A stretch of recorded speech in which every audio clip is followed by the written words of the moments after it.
Welcome back. So in this video I'm going to be talking about what were my first impressions year one in Japan.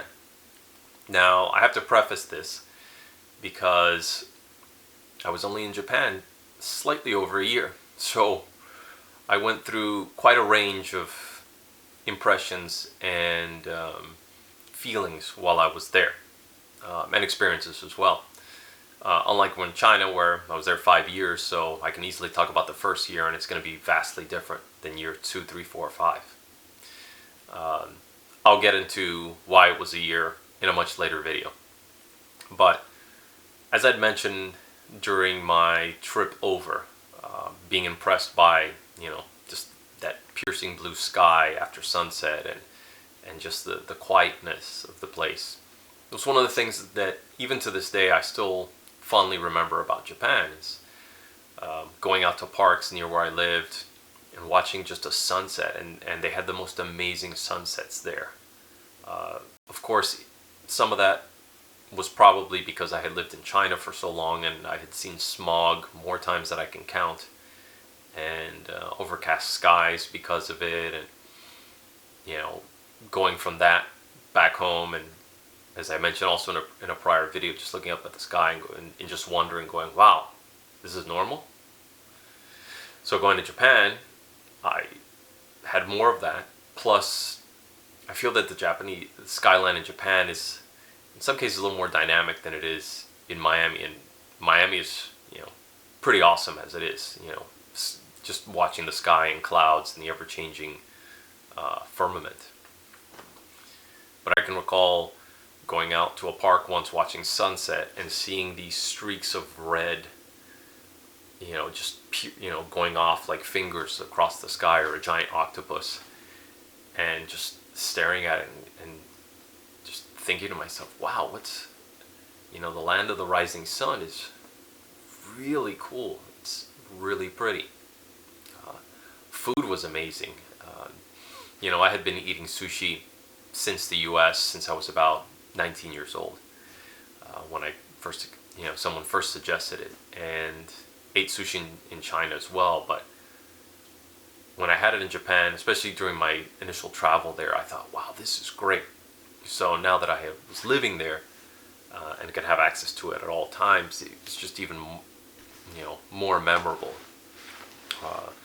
Going to a lot of conveyor belt sushi places, and they'd have these tablets, and if you saw something you wanted that wasn't, going by, you can just punch it into the tablet, and it'd be like there would be a second level, and they would usually have like a high-speed train toy mock-up, and the sushi would just go right up to you, stop, you pull it out, hit a button, and send it right back. I thought that was pretty neat.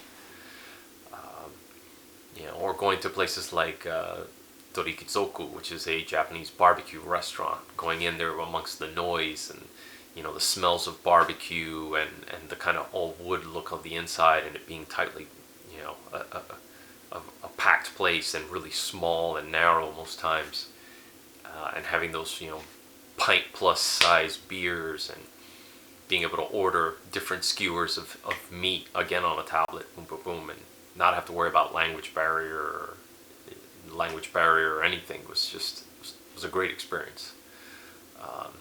The quiet, which has kind of like a double-edged sword, in that if you're the type of person who enjoys solitude, and I mean real solitude, not just moments of it, like constant solitude and quiet, Japan is a great place. You don't even need to be in the suburbs like I was. You can be in a big city, walk a short distance, there'll be a little park, you sit down, and unless it's rush hour, you hear nothing. You can hear a pin drop a mile away. There's just this quiet peacefulness about Japan, and you don't have to go very far to find it. So I found that really interesting. Unlike the noise and craziness of China, it's always a honking horn or somebody yelling, or construction, or all sorts of different little noises that you'll hear. Japan, it was just, and I'll apologize because somebody's cutting their grass outside now. But it was something that impressed me very much. Or when you go to temples and shrines, and the same thing, it's very quiet, very peaceful. maintained.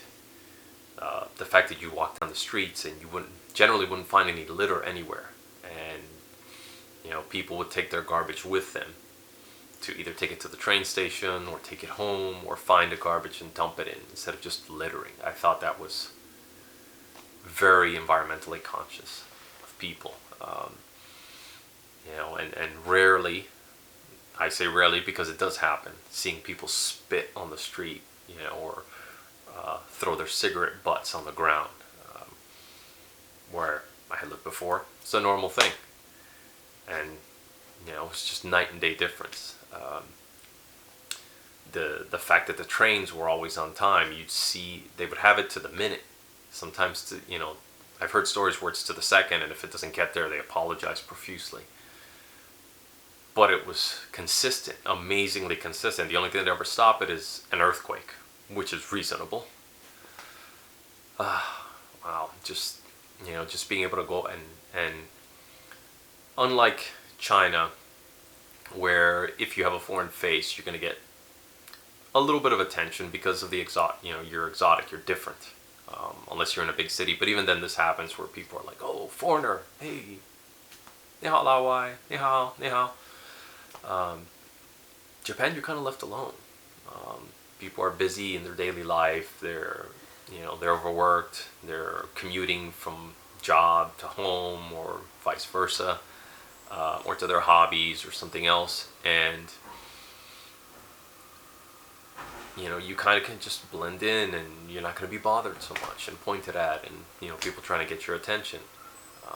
I like that a lot. It was really cool. So, and I'll just leave it there. There are all the positives that I liked about Japan. Anyway, that's the end of this video. See you in the next one.